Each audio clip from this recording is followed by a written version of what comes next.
done harvested. And this one we plant last year of November, so almost 6 months. I think that was November 14 when we plant this one. And we plant only just 500 rupees and equivalent of this one. So Alhamdulillah. I think this one more than 20 kilogram, some big and some small. Yan. That is no, J1 Gardex, this one.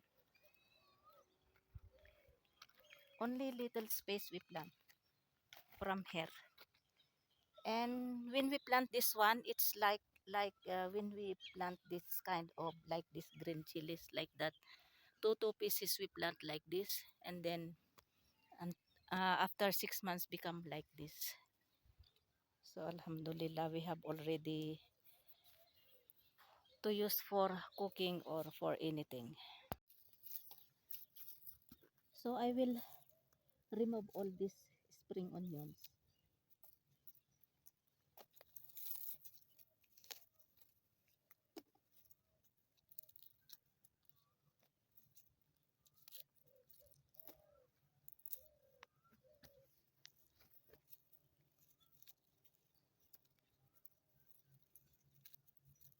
Then we can cook also this one.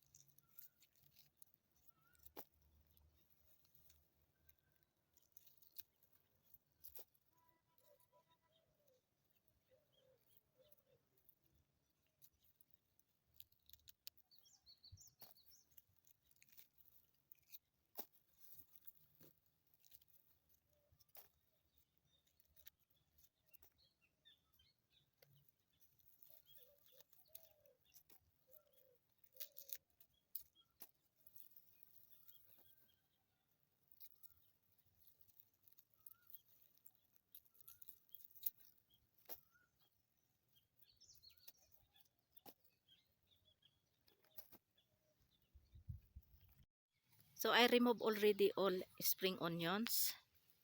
I will bring them up my house. Then I will clean this one, and then I will divide it this one, and I will give some to our neighbors and the rest for us. So these are all red onions here. Then we will keep this one in one place.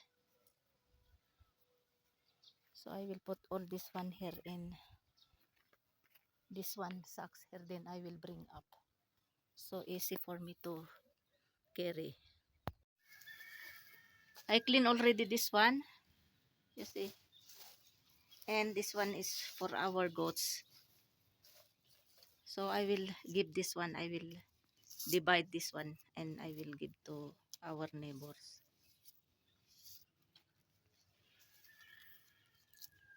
Nakakahiya naman kung ano, madumi ang ano pagbigay. So konting linis lang.